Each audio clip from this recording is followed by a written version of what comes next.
Can't touch this. Mike, you got some business for us? Yeah. So basically, you guys know the drill. Follow us on Facebook, like and share the Facebook page. Follow us on Twitter. Our Twitter handle is. That comes Natural Pod. And then after you do all that shit, you head over to iTunes, you rate the podcast, subscribe to the podcast, and review the podcast. Cody. Comes naturally, we are. Joe. Mike. I am Cody. Welcome to this week's episode, everybody. Happy almost week after Rogue One comes out as of recording, but when you hear this, it'll be at least a week. Or you can say Merry Christmas. Not Christmas yet. It's a lot closer to... It could be Christmas when somebody's listening to it. Yeah. Well, it also could be Halloween when someone's listening to this. It's very true. Oh, that's an old episode at this point. Right? In that case. They're revisiting stuff that has to do with Rogue One coming up to the episode 8. So Because this. Oh my god, I'm so excited about episode 8. Exactly. Let's listen to everything Rogue One. And this has to do with Rogue One. But first, Michael, do you have anything for Mike's Wrestling Minute? No. I could say the New Day lost their tag team titles. They had their titles for a record 484 days, 85 days, something like that. Oh, that's well over a year. Yeah. They're the tag team champs for a good long time. Finally got beat the other night at the pay-per-view. Wow. That was interesting. But other than that, I haven't really watched anything, so... proceed. I'll proceed. All Joseph, how about some science? All right. Some science. Drop some knowledge. Drop some knowledge, motherfucker. Coming to you from sci.org. Data from Grail spacecraft suggests that moon may have large lava tubes. A team of... Our moon? Our moon. Oh. Yeah. A team of researchers at Purdue University have found evidence from lunar mapping spacecraft that the moon may have large lava tubes that could conceivably use to house astronauts and supplies. In the paper published in the journal Icarus, the team describes their study of data from NASA's Gravity Recovery and Interior Laboratory, also known as GRAIL, twin spacecraft, and outline the evidence for large lava tubes. That's it for that one. Okay. I was like, well, it ended really bizarrely. Why? Like, what's more? You use large lava tubes. Nope, transitioning. Okay. Gotcha. Unless anybody has any other input into it. Speaking of lava tubes, No, go to your we'll next wait. point. We'll wait. Speaking of lava tubes. This one coming from National Geographic. Ooh. Rainbow snake, Klingon newt, among 163 newfound species. All these were found in 2015 in the biodiverse greater Mekong region of Southeast Asia. A rainbow snake and Klingon newt are among the whimsical new species discovered in the greater Mekong region, scientists announced today. A new report published by World Wildlife Fund unveiled, there we go, WWF. Yep. Yeah. Unveiled 163 new Mekong species to the world, all of which were found in 2015 alone. One of the most species-rich spots on Earth, the Mekong, and its river encompasses parts of Laos, Cambodia, Thailand, Myanmar, and Vietnam. Over the last 20 years, biologists have discovered nearly 2,500 new species in its mountains and rainforests, and some of these are pretty weird looking things. Like some of them are obviously, if you guys look, they don't give like names of all of them, but like the rainbow snake, you can definitely see like the rainbow coloring on it. You have like weird bats, but then fucking iguanas and let's see, where was the newt? That's the Klingon newt. Yeah, Yeah. totally. But you can totally see it Yeah. right there. Yeah. Almost Romulan too, the way it wraps around the. A little they bit, have yeah. The big ear thingies. Yeah. Calm your nerd down. Don't be jealous. Don't be jelly. That was the worst thing you could have said. Oh really? Don't be jelly. Just trying to Oh, match snap. you. Oh, don't say that. I was bitching. Well, that's fine. That's better than Bitchin'. that's better than the S word. The next article coming from The S word? the S word. Snaps would get you? Yeah, But isn't it just snap to get you, or is it just snap? it's both. Okay, just Yeah. checking. Anything with snap in it, because fuck that. The next article coming from National Geographic as well. Deep sea ghost shark filmed alive in ocean for first time. The odd-looking fish, which sports a retractable sex organ on its head, was also spotted in the northern hemisphere for the first time. Dive deep down into the ocean, long past the point where the sun's rays can penetrate, and you will enter the realm of ghost sharks, also called chimeras. Ghost sharks are dead-eyed, wing-finned fish, rarely seen by people. Relatives of sharks and rays, these deep-sea denizens split off from these other groups some 300 million years ago, even though ghost sharks have been gliding through the depths since long before the dinosaurs. We still know very little about them. Now video recently released by the Montgomery Bay Aquarium Research Institute in California has shined new light on these mysterious creatures. And it has a good picture here of what this creepy fucking puzzle-faced like thing looks like. Yeah, I saw that picture, and like it makes it look like it's a Frankenstein fish. Right? Like some crazy scientist found a way to like reanimate fish parts and was like, I'm gonna build a super scary fucking fish thing. That would be super fucking scary. I mean, come on, fucking Frankenfish. And he's the guy they're gonna get to make the real Jurassic Park. Maybe. Yeah, we're fucked. That guy's a sicko. Right? Let's see, and to round things out for what I've been doing, let me load it up here. Load. Where are you?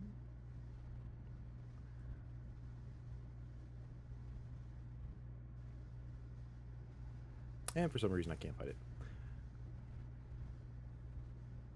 Oh, there it is. Sky this week. Come on. Starting as of this will be released on Friday. There it is. December 23rd, Uranus. Sorry.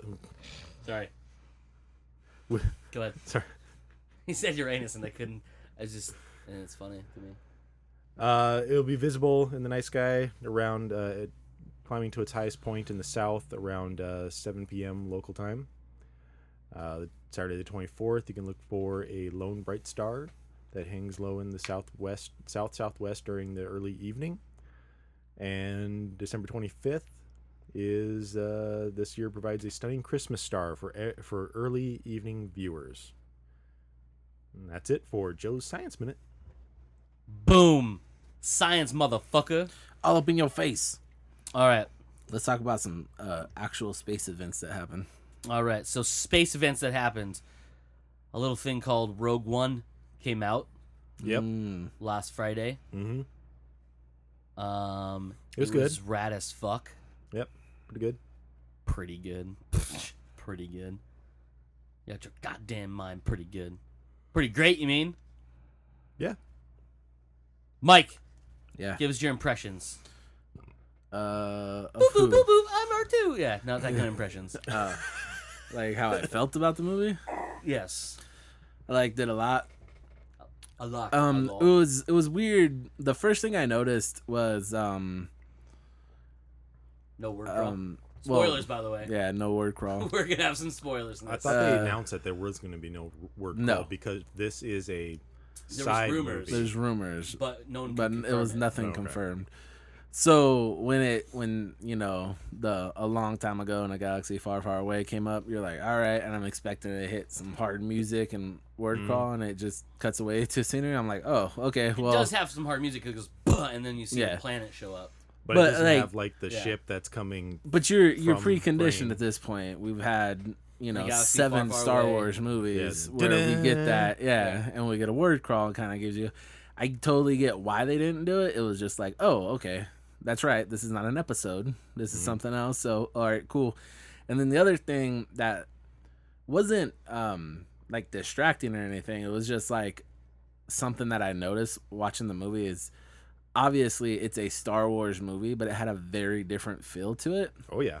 And that's what the makers went for. Yeah, they totally wanted to. And everything from like the music was... it was Star Wars music, but we haven't heard it, before, and it fit. It was just really strange because it was very, very familiar, but also very different at the same time. Mm-hmm. Like, so they struck that balance pretty well, I thought, and I thought that was pretty interesting. But the one, it's not even a negative. It's just the one thing that if I could change anything out of it was what's the guy's name? Cassian. Cassian. Yeah. Like Cassian. Male lead. I didn't like that guy.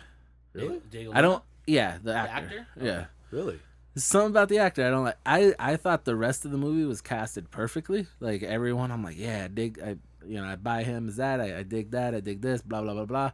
But after watching it the second time, I'm like, yeah, I don't really like this guy. And it doesn't really take away from the movie. It's like I was watching stuff to like see, after the first time you watch it just to enjoy it. The second time you watch it, you're like, all right, well, let's pay a little bit more attention to some of the background stuff, see, things that I missed and whatever, see if I can pick up references that I'm sure I missed the first time. But then, like, that was just a thing that came to me, too, like, halfway through watching it the second time. I'm like, I don't think I buy this guy in this role. But it doesn't take away from the movie. I just don't like him. That sounds weird. It does. Sounds like a bad negative, but it's not. It's just, like, As long as very it doesn't take away nitpicky. from the No, still the enjoy movie it. I'll still watch it multiple times. But yeah, that's really it. I thoroughly enjoyed it. Like you were saying about when I first walked out of the movie, I described it as like having the feeling of a Saving Private Ryan. Oh yeah. And a Star Wars movie, obviously, and then listening to some of the interviews that the director and whatnot have done, they said that was the feeling that they were trying to go for, especially with the beach scenes where just shit's going down. Well, the director used actual like fairly famous pictures from like real war situations and recreated them in certain. So there's frames that are literally recreated and ripped from actual history, reused or repurposed. Yeah. And I think we're getting more of a grittier movie here, where fucking spoilers, everyone fucking dies, dude. Well, Not it's everybody. It's not so much as that. But the main cast of this movie does die. Yeah, it's literally the graying area of the it's warfare. The rebels. It's warfare. But even from the beginning, where Cassian shoots the dude in the back, shoots the dude in the back. Like any other Star Wars movie, that wouldn't have come into it because all the good guys are good guys. But did you see him shoot him in the back? Yes, you did. Did you though? Yes, I did. I saw a glowy light. Maybe he just tased him to make it He's look like sleeping. He's dead. And then that way the stormtroopers leave him alone. He's totally sleeping. I just shoot him in the back. He's space with my sleep gun. Yep, space sleeping. He's space sleeping. Yeah. No, That totally. dude dead. That dude's Faux dead. show. Then the worst part about that is later, Cassian even mentions like that his sister's gonna be looking for him. Yeah. I was like, God damn, you're brutal as fuck. He knew it. Yeah. Brutal. So we get to see that side of the resistance. This, not so good side. Not so. Oh, I'm just training to be a Jedi. Do. Trying to be the ultimate good guy. I you guys probably picked up on all the stuff too, but I love the little hints or Easter eggs that they threw into the movie. You see the blue milk sitting on the counter towards the beginning. You see the two guys from Mos Eisley in A New Hope. I thought that was pretty funny. Oh, you do? Okay. I'm building a list. Okay, good. Then we'll just go into that. What else? Anything else? A lot of people had problems with the CG from Grand Moff Tarkin. Look, I will say yes, you could totally tell that it was CG, but they still did a phenomenal job with it. Better than what anything else that I've ever seen out there. Some people were saying that Grand Moff Tarkin was good, but the Princess Leia was somehow worse, and I don't really see that. I just think, I don't know, you kind of know what Carrie Fisher still looks like, whereas Grand Moff Tarkin, the actor died in 92, was it? Something like that, yeah, a while ago. Yeah, so that's, you still have that image of him from A New Hope, and Carrie Fisher we obviously saw in Force Awakens. So to me, it was still absolutely phenomenal CG on both sides. On that point, though, I've seen it 4 times. I've seen it twice in 3D, one really bad 3D because it's super fucking dark, one in stupendous 3D. I saw it once, now twice in regular, but one on large format, which was today. Mm-hmm. This was the best that either of them had looked. Oh, yeah? By far. Yeah. Because large format, you would think you're going to see more of the flaws, but he looked clear. It seemed like he moved a lot better in this. The first time we saw it, which was Thursday night in 3D, that was the worst one because it was super dark. And a lot of scenes were just like just completely just blah. Like the part that I noticed the most the second time I saw it in 3D is when the AT-AT's walking in the smoke. You can actually see it before anything else. Before it clears the smoke, you can actually see the imagery in it. When we saw it, we couldn't at all. It was just like that. It was so badly done. Like I kind of want my money back, kind of bad. You know what I mean? And that's what sucks about theaters. But I don't want my money back because I like the movie. But man, it was rough. That's the thing that sucks about theaters is that you can have a totally different experience of a movie just because of the theater that you went to. Yeah, and this one we saw in large format today, and even some of the stuff like the detail on Vader when he's in his bacta tube was way better in this. Like you could see the outline of him more in it, even on this, than even like the regular movie we saw on regular digital performance we saw on Sunday. You could see like a cloudy figure. In this, you could actually physically see into the tube. And then when it starts to drain, you see even more like his gross, melty skin, like the fact that he's being held up and his arms and shit aren't attached yet. Like I didn't even catch that the first couple times until then. I was like, oh shit, like that is legit. That is Vader. Yeah, I enjoyed it a lot. If you guys couldn't tell from that, more so than I thought I was going to. By the way, I knew I was gonna like it because it was Star Wars. Because I'm a sucker for the Star Wars. But man, they fucking nailed this movie. Because I've said this to several people, it feels like it's not a Star Wars movie, but it has all the elements of a Star Wars movie. Right. It has the crazy creatures and the vehicles and the space fights, but it feels like a different movie, but it did not enough, and it doesn't just join it from anything else. It just feels like it's a different take on a Star Wars movie, but feels like it belongs. It's really weird to say it, but it was so well done. Like it's the visuals are fantastic. The story is really good. The actors, I don't have Mike's hang up on Diego Luna as Cassian, but Captain Cassian Alderaan or something like that, right?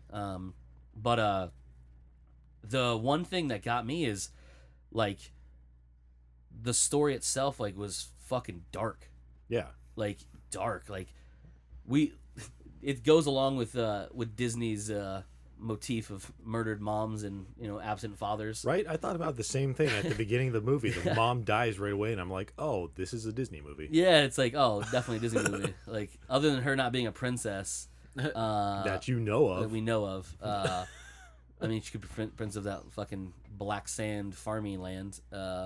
Princess Stardust. But it's brutal right away. Like away. Just the tone. Yeah, brutal. Like it's so like dark and stormy, and the black stormtroopers. The Death Troopers are fucking amazing. Yeah.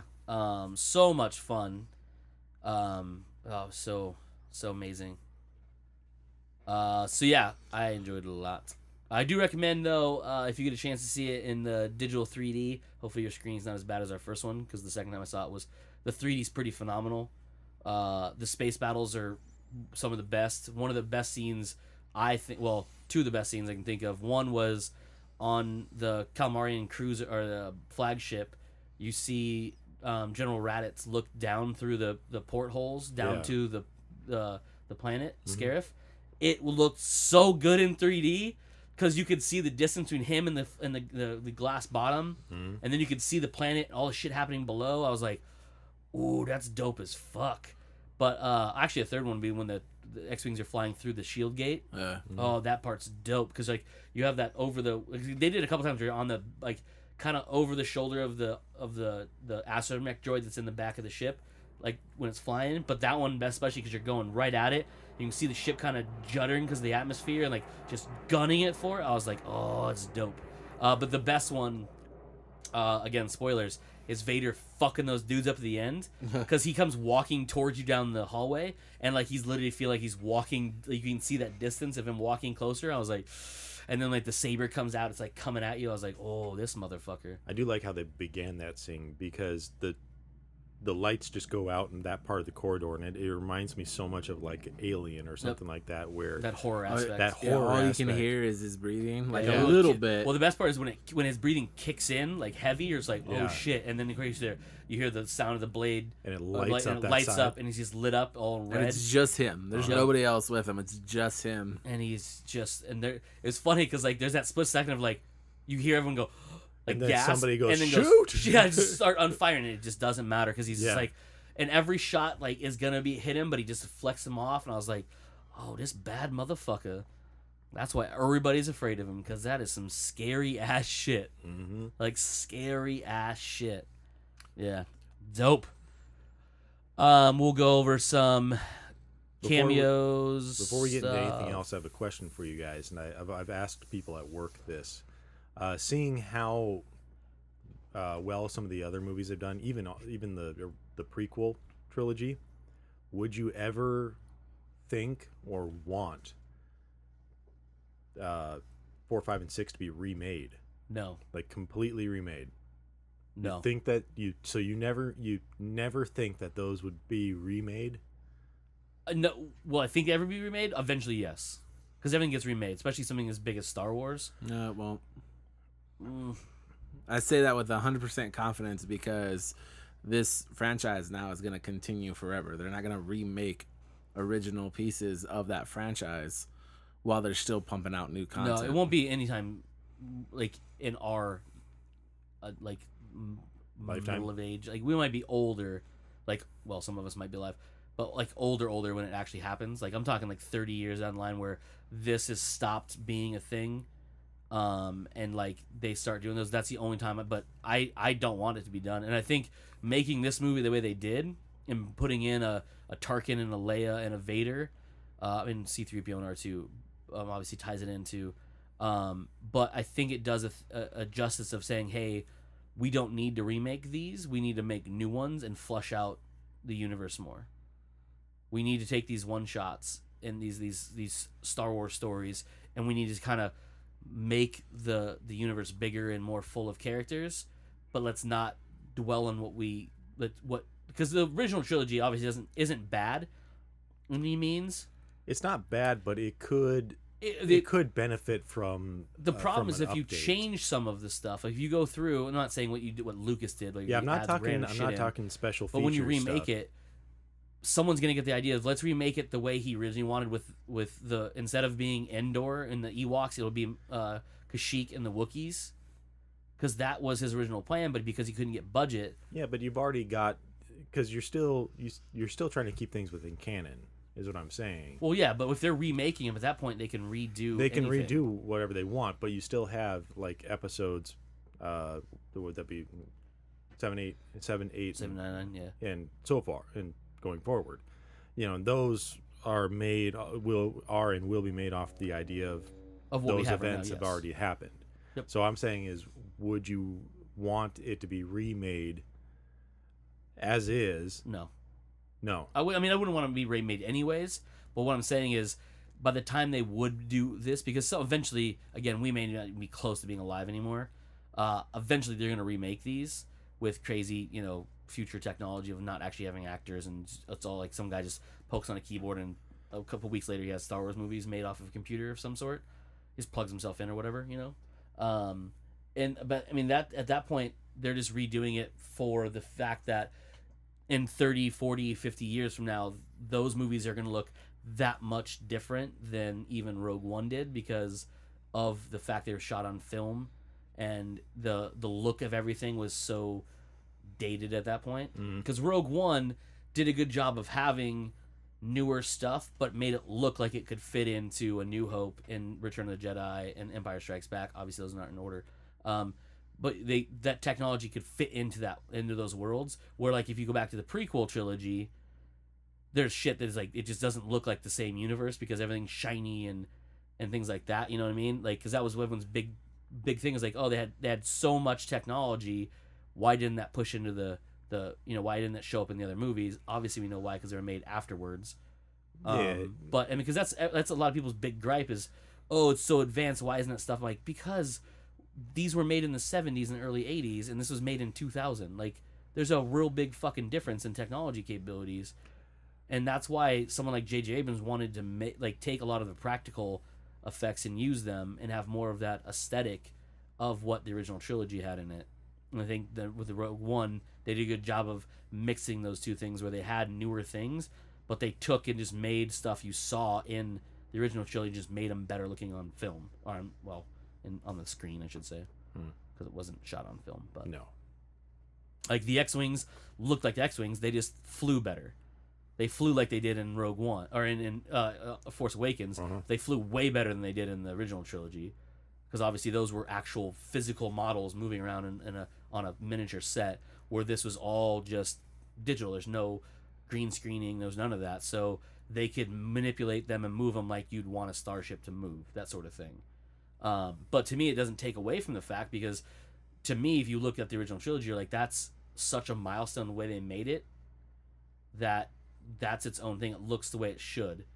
But to your question, remaking it would just destroy that. I think that it could be remade. Honestly, the biggest challenge that you're going to have is, in my mind, when I say remade, I pretty much mean not necessarily shot for shot, but scene for scene remake of everything. Your biggest thing going forward would be actors, and who would you get to play. Obviously, you have a continuing series. You would want actors that would be able to look like those actors as they grow up. Yeah, just at this point, you shouldn't do it. But at this point, yeah, it wouldn't be something that would be favorable to do. I know that there'd be shit tons of Star Wars nerds that would just people be would lose up their in minds. arms. And the reason why is because, I mean, at that point, if you do that, you have to remake. You make 4, 5, and 6. You'd have to remake 7. You'd have to. I mean, you don't have to go back and remake 1 through 3, but you should to closely tie them together. See, I would actually say for that, yeah, it would probably be best if you're going to remake the 3. You remake everything, obviously, and you start from 1, and you continue forward. But if you just remake those original 3, you shouldn't have to go back and remake the episode 1, 2, and 3. You don't have to. I would say there's no character except for Darth Vader that really carries over from Obi-Wan. You could but even then, he's like in a. You can finally fix that age gap. That because Alex McGinnis was way older than he should have been if he was played by if he plays the same character that Ewan McGregor played from. Because I mean, there's really only 18 years difference between Revenge of the Sith and A New Hope. Mm-hmm. And that dude aged like a motherfucker on that planet. So unless living on Tatooine is that rough, it could be. That dude aged poorly. Like you tried the years, with Tusken 18 Raiders. years was rough to that gentleman. Because at the end of Revenge of the Sith, he doesn't really have gray hair, but in 18 years he has just gone complete white, and is like a rickety old dude. It's like, bro, you didn't even lose limbs, and Vader's moving better than you, kid. Like. Not much better, but he's moving better. Exerted a lot of energy killing those people in that hallway. Oh, God, right. Oh, hold on. I haven't recuperated. I haven't got my back to tank. Next question. So we've gone over this before with the original trilogy. If somebody never have seen Star Wars, where should they start? With this movie, do you put that... Because I know some of you were starting from the original 3. Is it possible for you to put this movie in front of those original 3 and then have somebody go back to the prequels? Yeah. Is that how you do it? If you wanted to give someone the encapsulation of the story, you'd start with episode 1. So it'd go 1, 2, and 3. Mm-hmm. I mean, if you really wanted to be like hardcore, you'd make them watch 1 and 2, watch the Clone Wars show. I'm not talking about that. I'm not talking about any of But I would go 1, 2, and 3. I would go Rogue One, 4, 5, and 6, and then 7. So you're straight from the beginning. Straight. That gives you your entire story straight through. You're not going to try and surprise people with "I'm your father." Nah, because I mean, you'd have to. It's hard pressed to find I am talking about like that weird the person new purpose, or fucking yeah. aliens come down and you're like, look at this. My wife never watched Star Wars before we got together. She knew that. You know what I mean? Like Star Wars was not it's in on the her zeitgeist. radar at It's all. just hard to get. It's past. just it's a pop know. culture thing. I at this realize point. that I'm asking for this like person that doesn't exist. You know. I still I would still show people out of order. I would show it in order of release. But now, but would you with still the trilogies, throw in Rogue One just as the explanation of how they got because it does transition. It transitions almost really nearly perfectly into the one thing about the prequel movies. Obviously, Rogue One's a prequel movie because it takes place before another movie. It's like a pre-sequel. Yeah. Actually, it's not even a sequel. I'm sorry, that doesn't actually fit because it's not a sequel to anything. It's not like episode. It's like episode 7 is a sequel. Rogue One's not. That's a prequel for sure. Right. Anyways, the whole like, yeah, I would love to be able to shock somebody with that. I'm Luke. I'm your father. It'd be pretty tough to do. Just in general. I mean, you have to find someone who's really like. If I was gonna show it to just like a group of kids who've never even heard of Star Wars, maybe, but then it wouldn't even land the same because kids are dumb and they don't understand things like that. Because I certainly didn't understand a lot of that when I was little. When I saw it, I mean, if I were like a preteen or teenager when I saw it, maybe I might get it. But when I was like 4 or 5, like I didn't. I just thought it was cool to see dudes with laser swords fighting each other and spaceship blowing stuff up. I mean, that's where you're at. So a lot of that's that whole thing where like. It's the age gap and the understanding difference, but I think one of the cool things if you were to play them in release order, like Mike said, is catching all the stuff they threw in for fun, like these Easter eggs that we're going to talk about in a little bit. Little things like you watch the original trilogy 4, 5, and 6. You see the transition of those characters becoming who they are. You know, Luke's transition from being a farmhand to being a fucking badass who's gonna sacrifice himself no matter what to help the rebellion. Learning who his father is, learning who his sister is, blah blah blah. Right? Han becoming the hero that we always want him to be, then obviously later becoming the scoundrel that he was before. Blah blah blah. That's cool. And then when you go back and you watch them again release order, so you would then go to the prequel and you have all that little payoff stuff that like hides in there.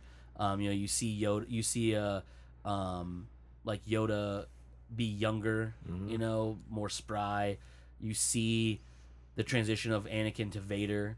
Kind of like the same transition that Luke went through, but fell. You know what I mean? Like he started as not a farmhand, but someone down in the ditches. Became powerful, but fell. So you see that dichotomy difference between them. But then. When you go to the prequel or the new ones, obviously we only have one right now. But you'd see the culmination of a lot of that, like payoff, wise.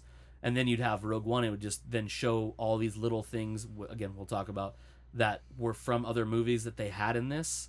That because this movie does really bridge the prequel and the original trilogy very well. Things like Bail Organa, Mon Mothma, things like that. Kind of brings it together. And you have like Tarkin in there, and obviously.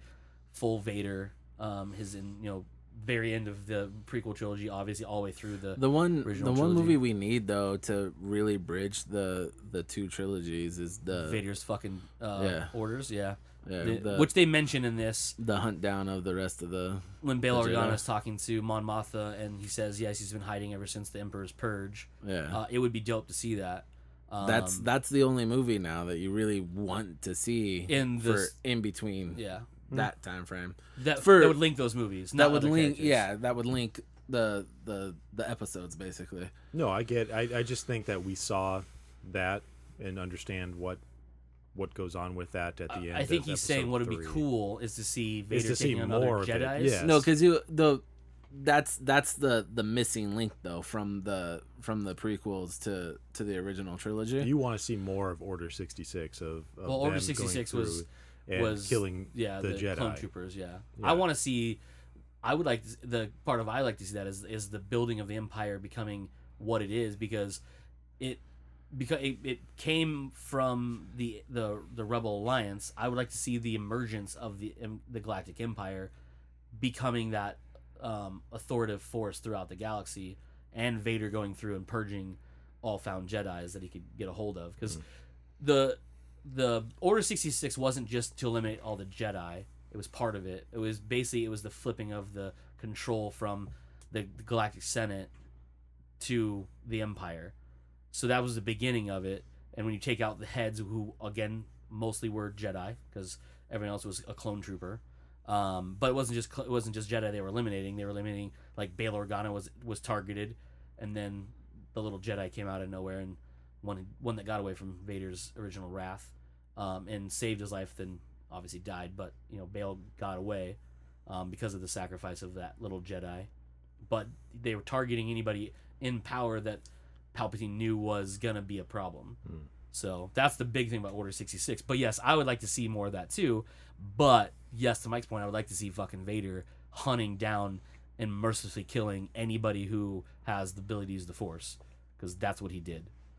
My only problem with that is, I know a lot of people sit there and say, because that's echoed through a lot of people I've talked to, I wish I've seen Darth Vader do more, because they speak I'm to not saying I want to see Darth Vader do more. I would like to see that. They speak to the fact that he's a very scary individual in this, and yet you see him so very little of him actually doing stuff in the original trilogy. Here we get a bigger snippet of him fighting in that hallway scene. But my thing is that if you give people too much, it's not going to be right. You don't have to in their imagination. It's like Aliens. It's like showing the full alien. It's not so scary. But if you keep things in the dark and you keep just hinting at things, then it's much more mysterious and scary. I guess you don't. But my point on it, though, is the only reason I brought it up, because he mentioned that this one links the Rogue One links the two trilogies together pretty well. But I feel like there's a little bit of linkage to the prequels. Obviously, a whole lot to the original trilogy. I'm just saying there should be that other movie that's a little bit to the original trilogy, but a whole lot to the prequels, and that would be the eliminating of the Jedi. And you can play that like a monster movie where Darth Vader's the monster, where you don't have to. It's like Godzilla. Godzilla is super dope, and everyone loved it. But Godzilla only had 25 minutes of screen time, if that. Something very yeah. That's how you could play it. You could do it from the last two Jedi that were out there that let Obi-Wan get away or something. You know what I mean? Like you can mess with the story and be creative about it. But yes, I do want to see Darth Vader do a little bit more. But I'm not saying a full-on movie of him just murdering everybody for an hour and a half or 2 hours. Give him a little bit more. Give him his one showcase movie. You know what I mean? But obviously keep it limited so you can keep, again, that monster movie kind of feel to it and keep it suspenseful. But he should get that one kind of shining fucking piece of cinema so people have that. All right. So what are those Easter eggs in this movie? So there'll be a few. I started pulling a bunch of different ones. Yeah, you did. So Joe mentioned the blue milk. That was a big one. Yep, right away, just all blue milk. And it's cool. It's because they zoom in on it right before. Jin's mom calls Saw Gerrera, who's in his own way a cameo. By the way, again linking another series, which is the Rebels series, because he's actually in the Rebels TV show. Other ones would be like the Death Troopers. Death Troopers have always been a really big favorite for people. This obviously are showcased a lot in this. They're Krennic's personal guards. Like the Emperor has the Imperial guards, the red ones, which we, again, in the movies, we've never actually seen them do anything. No. Because all they do is stand there with their staffs, which people don't know they're actually vibro blades that can stop a lightsaber. Really, Vader around and Palpatine himself should be able to stop lightsabers, but it'd be nice not to have to, make yourself do any work. Up until the part where Vader lost, he was sitting on his chair like, oh, now I have to do something? Here comes electro powers, Jesus. Right. But little things like the stormtrooper doll is just a little thing where like, why would someone like Jen Orso have this when she's little? But then you realize that her father worked within the Empire, like he worked for the Imperials, so she would have access to a stormtrooper doll like you would have access to a G.I. Joe. Yeah. That would just be something she had. Other ones would be like the HAVW A6 Juggernaut, the thing that they were transporting the prisoners in when Jen got escaped. That's from books and stuff. Okay.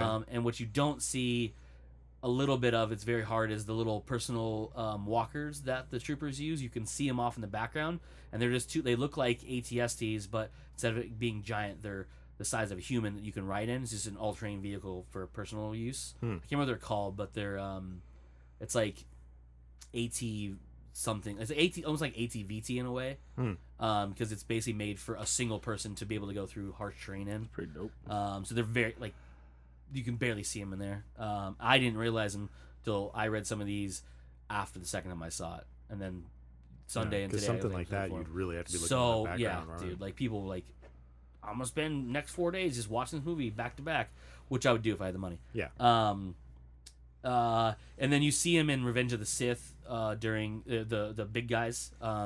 You see him when they're on Kashyyyk. It's the big tankling things that drive through. So this is again another link to the prequel trilogies, saying that tech is still going through.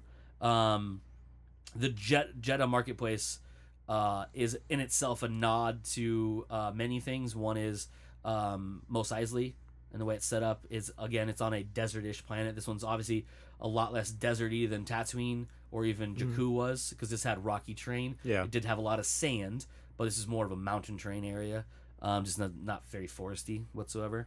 But it has a big presence because Jedda's where is the only place in the galaxy so far that anyone knows that you can get the kyber crystals for, which is what powers the Death Star's weapon, but also what powers the Jedi's lightsabers. If they destroy that and they have all of them, Jedis can then not make any lightsabers. Yeah. Little they know there's another planet. Spoiler alert. But inside the Jeddah Marketplace, there's a lot of different things. So there's one of my favorite ones that no one ever sees is RA7, who is the black dome droid you see at the Jawas when you meet Luke for the first time, Luke and Uncle Ben. Okay. He's has little tank treads and like little spider arms coming out the top of him. You see him, he's actually in the background, which I thought was pretty fun. But the probably the most one that everyone sees right away is the famous duo from the Cantina. Yeah. It's Ponda Baba and Evezian. So Vezian's the pig nose guy, and then Ponda Baba is the butt face dude. They're the ones that obviously get in the scuffle. And I think what's cool about this is it's a direct nod because they run into Jin. She turns like, oh my god, and like he's like gets in her face, just like Luke did in Mos Eisley Cantina. Yeah. So I thought it was pretty fun. We mentioned kyber crystals. One of the things though that a lot of people have pointed out is Jin has a kyber crystal on her, and it has Jedi writing on it. It does, yes. A lot of people think it's that her father secretly was a Jedi, and that was from his lightsaber. But when he basically went away from fighting, he basically dismantled his saber and made the necklace that eventually his wife gave to Jin. And it was supposed to be a symbol of like, hey, I'm who I am. And it's later it was said that that's actually a keystone, which is used to identify you as somebody within the order, I guess. Again, I don't know this. This is stuff I read, so there's a lot of meaning. I didn't see it until today, actually, when she's looking at it. You see the for writing the last on time. one She side. sees it a little bit, and it turns away from the camera, but you can actually see there's writing on it. Yeah. And the reason that's supposed to be identified is earlier in the movie when the Saw's rebels take down the transport. You see them pick up a kyber crystal that opened up, and they put it back in. The camera stops. It stops for a second in front of the camera, and you can see the writing down the side. And they put it inside the container. That's supposed to show you that those have been marked as kyber crystals that can be used for something. Okay. So the other cool one is that a lot of people don't know is you have Donnie Yen's character, Chatur Inu, I guess that's what it's called. His name is, and then Baz Malbus, who is the gun-toting guy, Zhang Wen is his name. They're what they call wills. They are people who believe in the Force and can tap into it, but can't actually use the Force as an ability.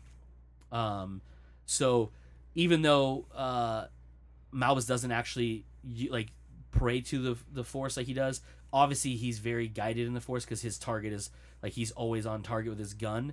That's one of the ways he can kind of focus himself.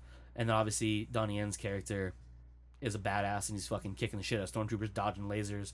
Obviously he's fine-tuned his skill using the Force, and he's obviously a much bigger believer. He's a devout will, as they call him, but wills were the monks in charge of the Jedi Order that weren't actually Jedi, so like the priests essentially. Okay. So if a bishop was, because they say in the movie they're guardians of the Yeah. and they're referring to as the wills, but instead of calling them the wills in the movie, they just call them the guardians. So people go, "What the fuck's a will? Who's will? Yeah. Is that who they keep firing at?" So they're called the wills of the Jedi or of the Force, and that's where wills of the Jedi. So that's who they are, and those the little group they're with. Not that you get to see them. So that would be like essentially like one step down in badassery from the Jedis. So they can focus and use the Force to help them, but they can't exude the Force. They can't grab people with it or change your minds. They can just focus on themselves and things like that. And then so that's a pretty fun little thing. But you see a bunch of them, the wills there, and it's all different races. So you see a bunch of them. That's why Jeddah is such a diverse area, because it used to be Jeddah was a holy temple, and a holy city. The name Jerusalem, Jeddah, obviously is there. So it's a central area for all these different beliefs systems. Does it? I might get to it, but the fallen statue. So that's not a fallen statue. That's actually carved that way into a mountainside. Okay. You'll see them. So those are just a bunch of different ways, the ruins they use for Jedi. Just different Jedis, so they would a Jedi that fall in battle. They would make a statue of them, things like that. Okay. I don't know if that particular one was somebody, but a lot of people think it's Obi-Wan because he's supposedly died, and he was one of the most prolific Jedi in all of the things. But that obviously doesn't sound right. No, because that thing's old as fuck if you look at it. Plus, it'd kind of be the last thing on people's mind to go carve a statue of Obi-Wan just after the Empire has taken over and it eliminated all Jedi. Yeah. There you see a hologram of a Twi'lek dancer. Yes, I saw that, and that was pretty fun. Yep. That was pretty dope in there. One of my big favorite ones was Vaders Castle. Yeah. This is a twofold one. One is it's on Mustafar, which is the lava planet that created Vader in a way, because when Obi-Wan had the higher ground and he still thought he could take him, he jumped, chopped off his one good arm and both legs. He slid down the hill, got lit on fire, melted. Then they brought him inside the facility, turned him. What most people don't realize, that's actually on Mustafar.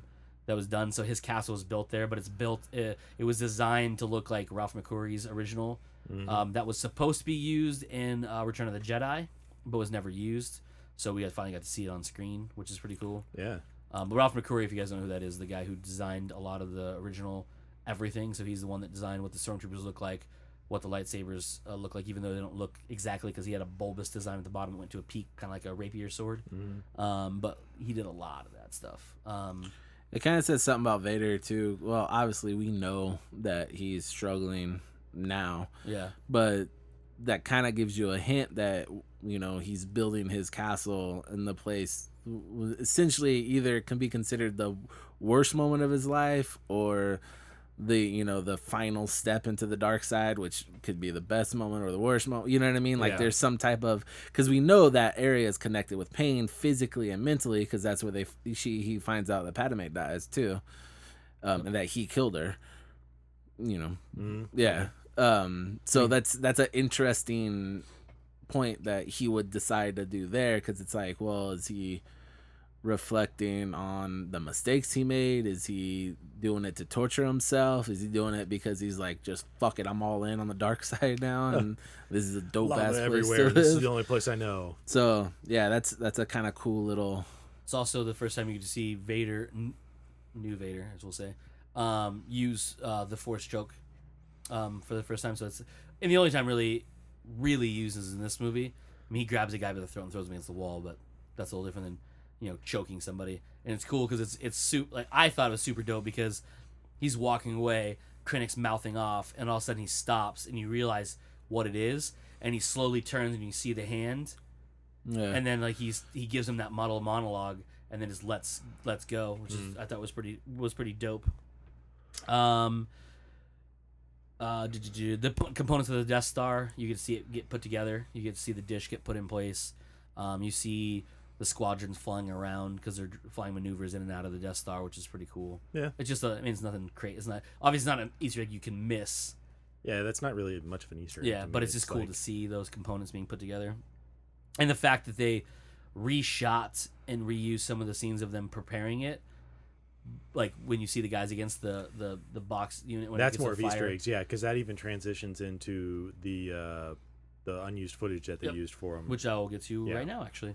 Yevon Base, which is pretty cool to see centrally used in this one too. Like you're there a couple different times, which is pretty cool. But just to see all the different stuff, you see the little box droid whose name is you see R2-D2 and C-3PO. You hear them talk about Obi-Wan.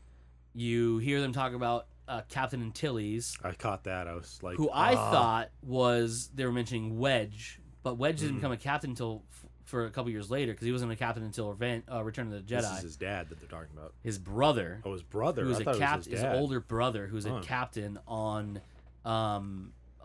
Is a captain, not the captain, but a captain in rank, not position.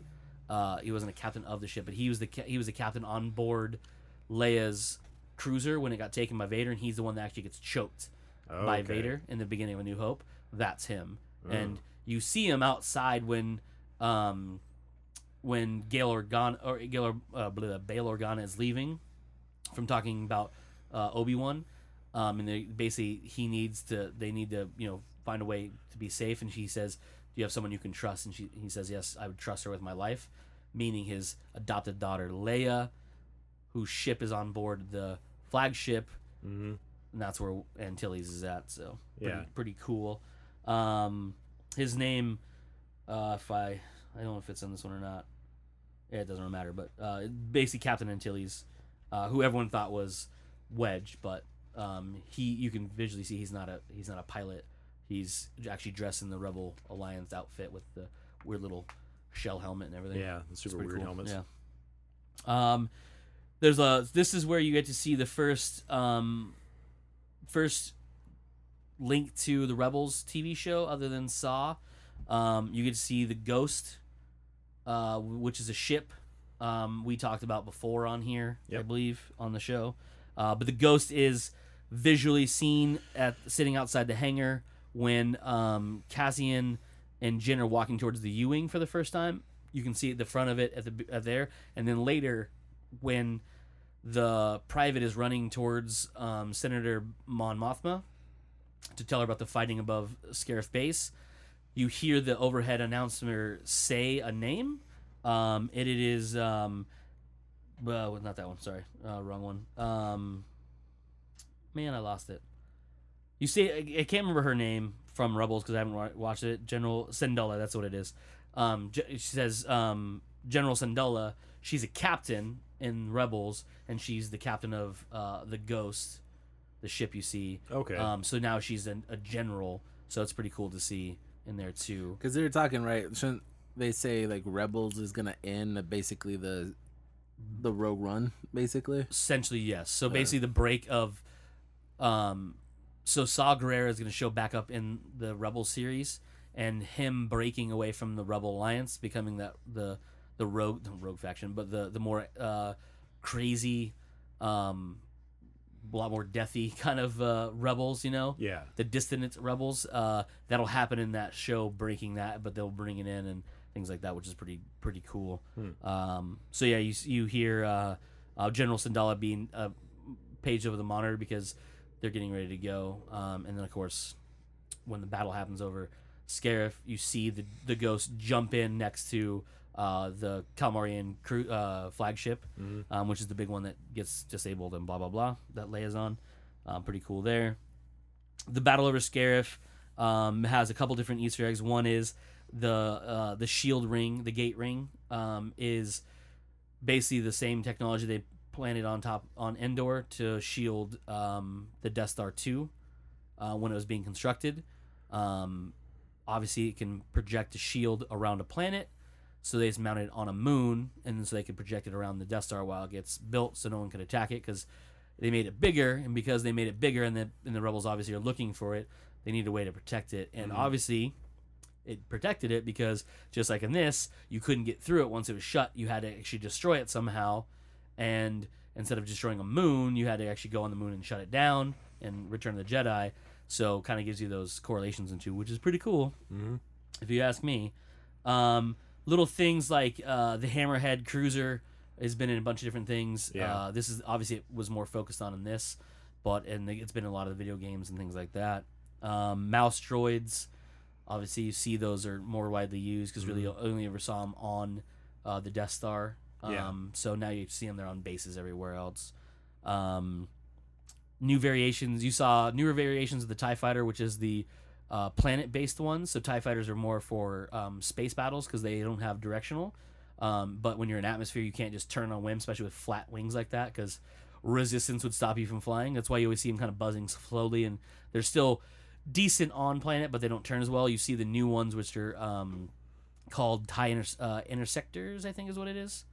But they're the flat wing ones that look kind of like an arrowhead. And then you see their version of the U-wing, which is a long hold one that the Death Troopers get dropped off in it. Yeah. You see that one a couple times, which is pretty cool. And those are the troop transport versions of them. You see the cargo version of the AT-AT, which that was pretty dope. Yeah, the ones that have cool. the empty hole, but also have the orange thing in them.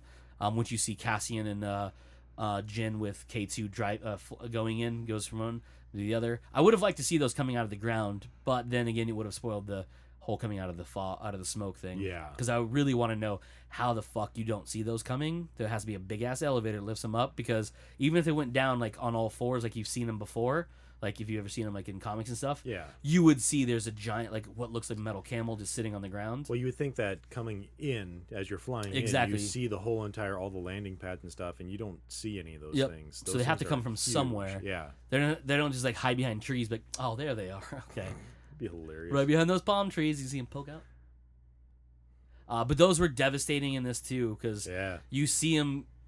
Granted, if you see them in Empire Strikes Back, you see them being used against the Rebels as they slowly walk towards the shield generator and the ion cannon on Hoth, and they shoot and they blow up soldiers and stuff. But these things are walking right up on them and just blasting holes in the ground, and it was intense.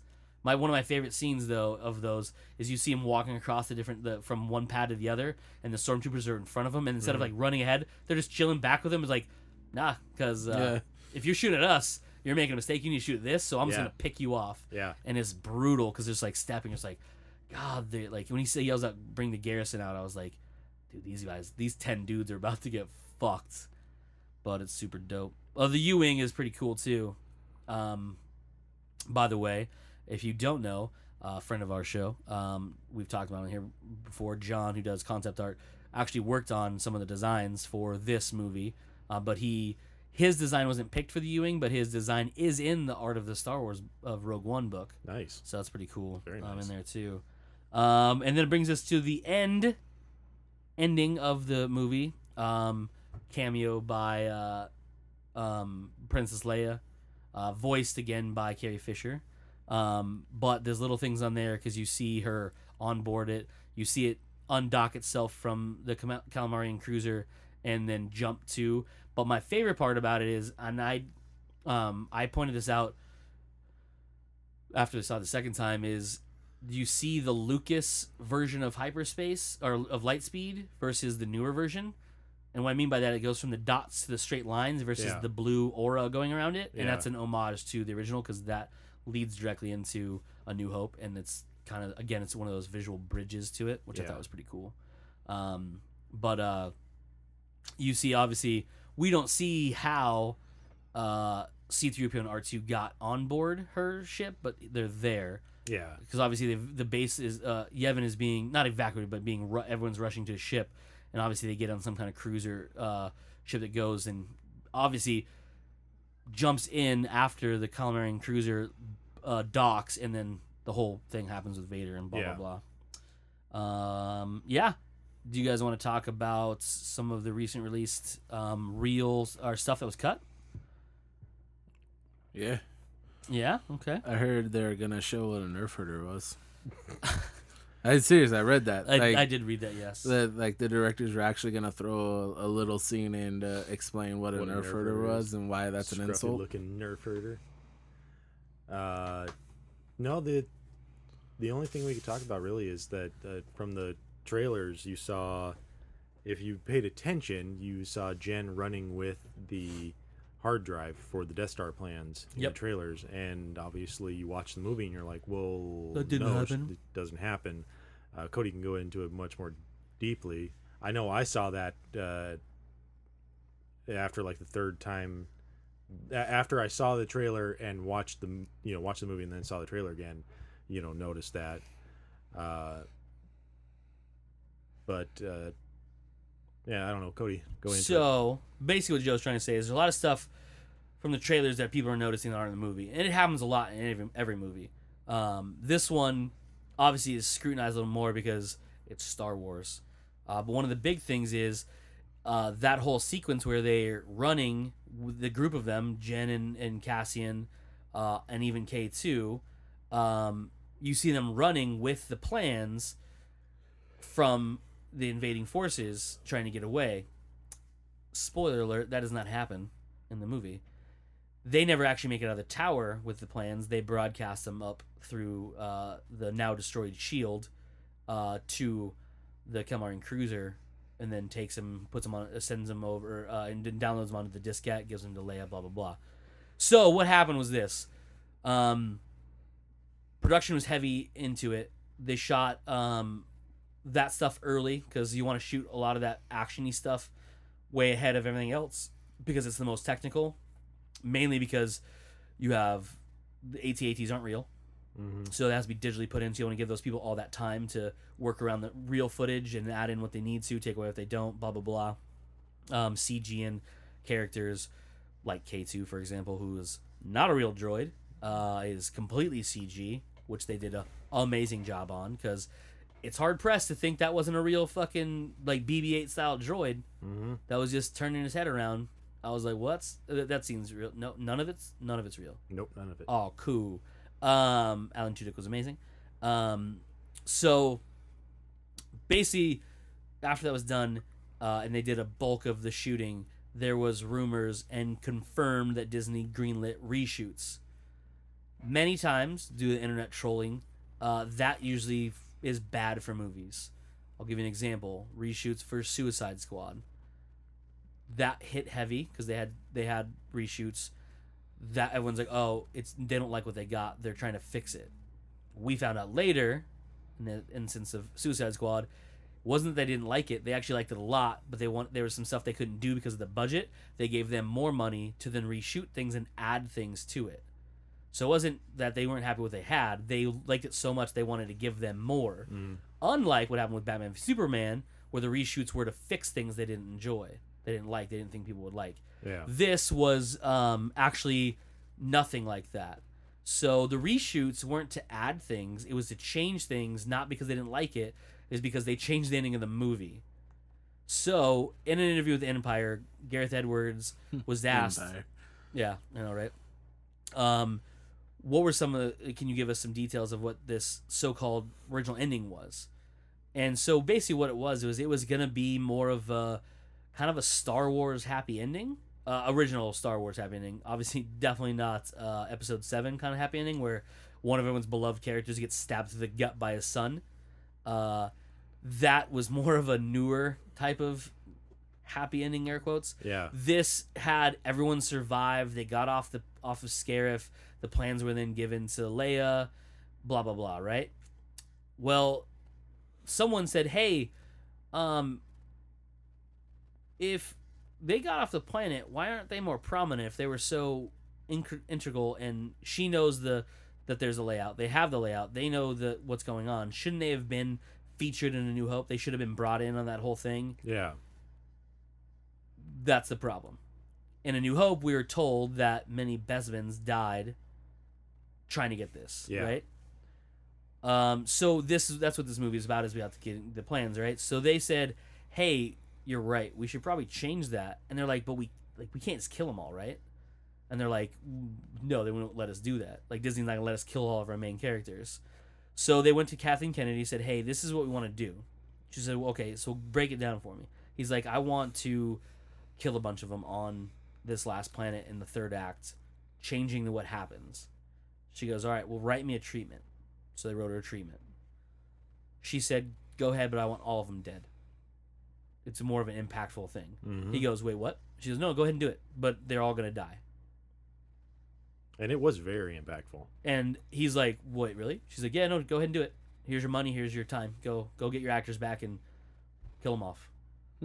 So at this point, they hadn't shot that ending yet, but they needed, the reshoots had to be reshooting Jin and Cassian and K2 not being with the others on the ground, running away from the Citadel towards a fleeing ship. Then they had to generate the whole Star Destroyer falling through the ring gate to destroy it, because originally they were supposed to disable it so they could then get in and open the shield to let everybody out. But the difference was they didn't sacrifice everybody. The Death Star shows up and then blasts the top of the Citadel, hitting the planet on the far side, causing eruption, killing everybody. Originally that was supposed to happen and they were supposed to escape, but then they did the same thing to Jeddah, and it's like, oh, they did this already, so they just killed them all. It's interesting. So it was funny because he's like, I literally cannot believe they just let us kill him, because yes, it's a Star Wars movie, but that doesn't really happen in Star Wars movies. No, it doesn't at all. The good guys get away every time. Yes, one loses a hand or gets frozen in carbonite, but it's a happy ending. They get rejoined. Exactly. Yeah. This, they're like, no, sacrifices were made, and this is them. To me, one of the most disheartening was K2's death. But it meant a lot. But it did mean a lot. He sacrificed himself. Plus, K2 was dope. K2 was pretty good. Yeah. He needed to get away. K2 Adventures. But then also realize that K2 wasn't in any other movies, which obviously he could have been because he's a droid. But yeah, so that was a pretty interesting little snippet about that. Plus, we're probably going to see a lot of those scenes on the Blu-rays and digital recently they come out, so we will see those action scenes again. Because obviously, visually, they look like they were done, because the trailers have a lot of that interaction. Like, you can see AT-ATs and stuff in that battle, so we'll see it. Because it really is, if you look at it, it's just the scenes we didn't see were just them on the beach. The rest of it we pretty much saw. Yeah. You didn't see the TIE fighter coming up in front of Jen as she's going down the walkway, but they did shoot at the walkway again with the TIE Interceptor. I want to say TIE Interceptor. That's not a TIE Interceptor. It's got a different name. I don't know. Executor, is that what it is? No, that's Vader's ship. I can't remember. It doesn't matter. But yes, that scene was different. But I did like the fact that Krennic got shot twice and still didn't fucking die. Right? Like, that dude's a legit bad guy. Yeah. I mean, other than the fact that he technically got shot 3 times by lasers. The two of them were by hand blasters. The last one was a laser coming from a giant space station, which so far no one has survived, by the way, especially a direct hit. Yeah. Jeddah, obviously, that weird beach they blew up on Scarif, the top of the hill or the top of the Citadel Tower. Alderaan's another good example. The ships that were blown up by the Death Star, that sort of thing. You know, little things like that. No one's really got like a graze by the Death Star and like said, "Oh man, that was close." So he wasn't going to survive that third one. No. He tried though. He's like, "Damn you, Tark." Yeah, I think that's about it. Nothing at the end of the credits, by the way, if you guys haven't seen it. So and it's cool to go through and watch all the credits. I do at least once. If you see it, go ahead and stay through and look at all the credits. It's pretty fun, but it is fucking long ass credits. Well, yeah. Because there's a lot of people that worked on this. Oh yeah. And if you have a chance, there's a featurette talking about locations available to. I think it's on YouTube now. It's on if you own A New Hope on iTunes, you can watch as one of the added special features. on A New Hope. They show there's a couple Rogue One special features they talk about to different characters, but they talk about locations and the fact that like they filmed on real locations, not just in Pinewood Studios. So like the farm we're on that Jin's family's on is actually like in, I think it's Iceland. Okay. And like so actually real locations like the beach planet or the beach base of Scarif. That's an actual real place. It's the Maldives, I think is what they called it. Okay. I think is what they said it was. So like the real places they went to, which is pretty dope. Obviously the ones that weren't real were things like Yavin. Yeah. Don't really have Mayan style temples in the middle of a forest they can shoot on, so No. Pinewood Studios. Yeah. But yeah, pretty fun. Yeah, it was a pretty good movie. Yeah, it was. Mm. I do recommend seeing it in 3D if you get a chance. Like I said before, hopefully your screening's better than the first time I saw it. And it's nice and bright because it was drastically different. Yeah. Especially seeing it in the bad 3D, then seeing it 2 days later in good 3D. You can see the big difference in them, and it's super clear. It's super like it doesn't jittery at all. At least when I saw it. So, but if you don't not a big fan of 3D, you're not. It's not like Doctor Strange, where like Doctor Strange is that much better in 3D because of the visuals. You're still gonna enjoy the movie tremendously in 2D. Yeah. And if you have a chance to see it somewhere with Dolby Atmos, do it because that shit was impressive. Yeah, that was pretty good. I've only seen 3 movies with Dolby Atmos. By far, this was one of the coolest because when the Star Destroyer is sitting above Jeddah City, and they call the evacuation, and it lights its engines up, the whole fucking theater shook. Yep. You just feel like this slow rumble, and you hear the engines, and it's the whole thing. You could hear stuff in the theater vibrating. The seats were moving. I was like, oh, that's some powerful sound right there. Oh yeah. Yeah, like IMAX level sound, but like a lot more clear. Yeah. So it's pretty impressive if you ask me. Enough goddamn speakers at least. Right. Yeah. And look gorgeous, man. That wide format that's how movies should be seen. Yep. For sure. Yeah. Producer's giving us that wrap up sign. Yep. Anything else? Nope. Joe? Mike, anything else? No? Nah. Cool. That's it for this week's episode of Comes Naturally. We are Joe. Mike. I am Cody, and as usual, you fucks just came naturally. Hey, how do you get 2 donuts?